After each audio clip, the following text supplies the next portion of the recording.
See this moment? Your toddler is on the floor, tears running, hands reaching out, and you're standing there thinking, what am I supposed to do right now? If that's ever been you, I want you to hear this first: you're doing better than you think. Before we continue, tell me in the comments, how old is your little one? Knowing their age helps us keep these tips relevant to your stage of parenting. But there are a few common mistakes that quietly make the under 3 stage harder than it needs to be.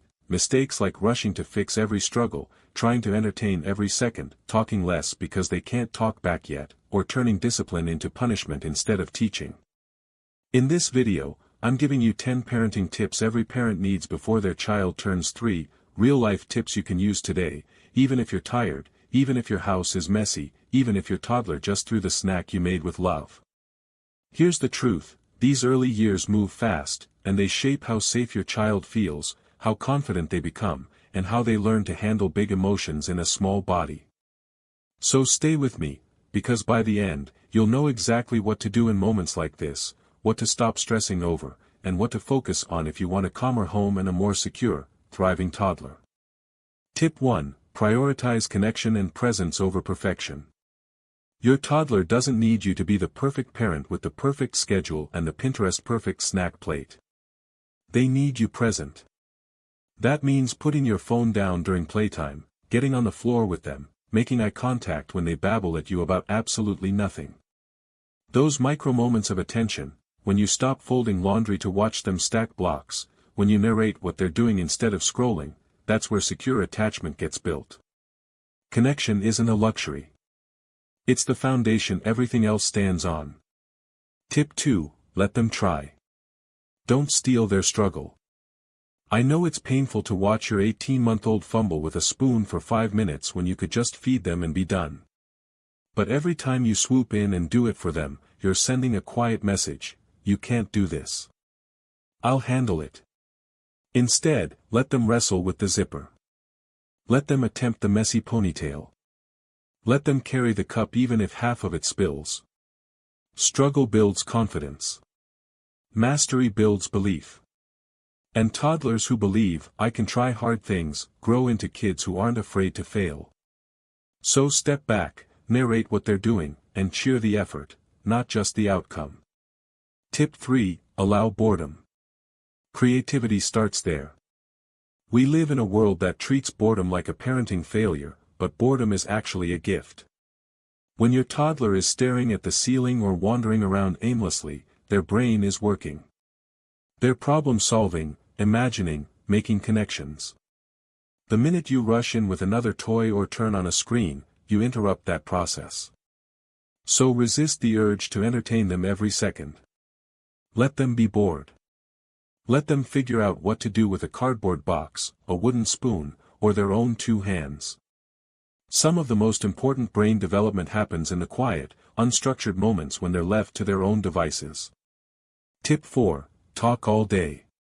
Narrate life to grow language and connection. Your toddler is a language sponge right now, and the number of words they hear before age 3 directly impacts their vocabulary, reading ability, and even emotional regulation later. So talk to them constantly. Narrate what you're doing: I'm chopping the carrots. See? Chop, chop, chop. Describe what they're doing: you're stacking the red block on the blue one. You're building so tall. Name emotions: you look frustrated. That puzzle piece is tricky.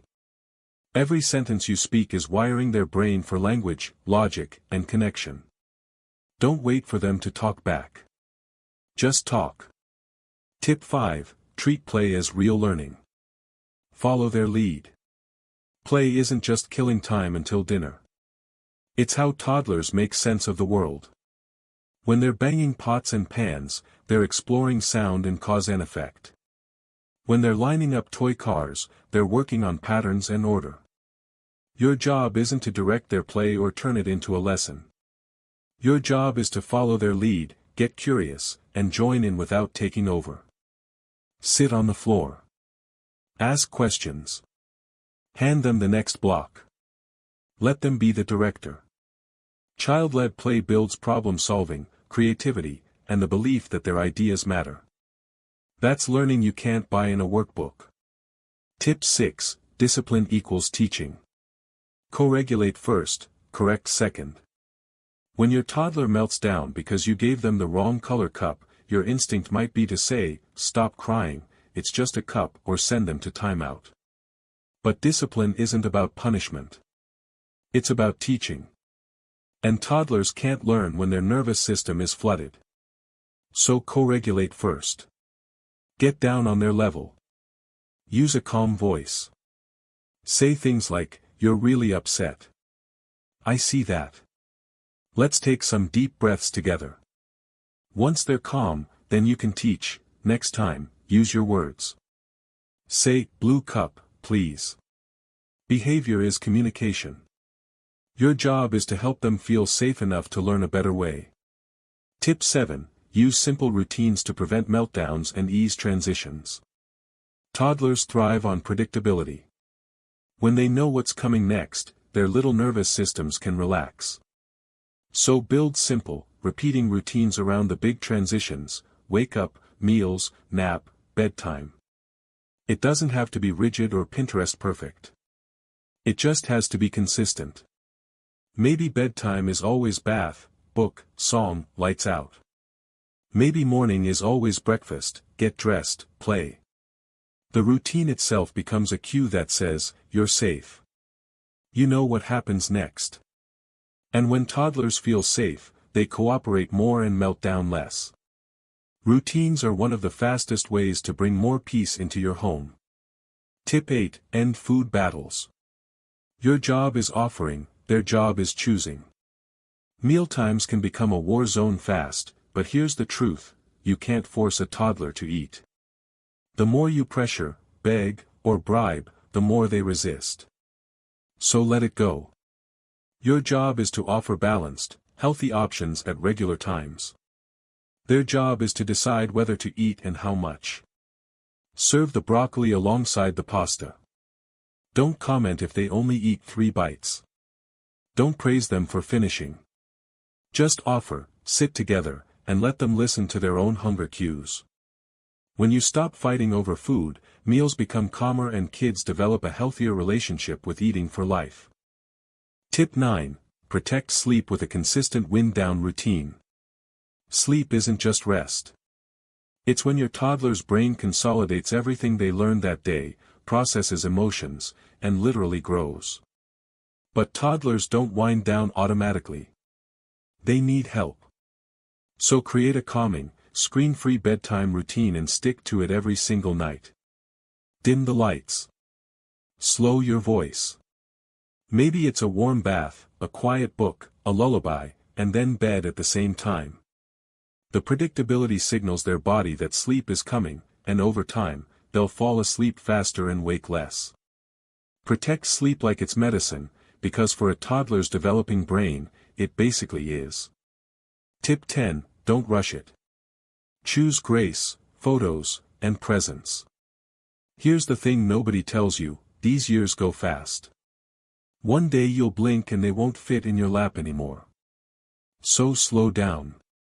Take the photo of the messy face covered in spaghetti. Sit on the floor and watch them play even when you have dishes to do. Let bedtime take an extra 10 minutes if they want one more hug. Give yourself grace when you lose your patience, apologize out loud, and try again tomorrow. You're not failing. You're learning right alongside them. And the fact that you're here, watching this, trying to do better, that already makes you enough. What's one thing you're going to try with your child after watching this? Let me know in the comments. If you found these helpful, consider subscribing for more science-backed ways to support your child's growth. You've got this.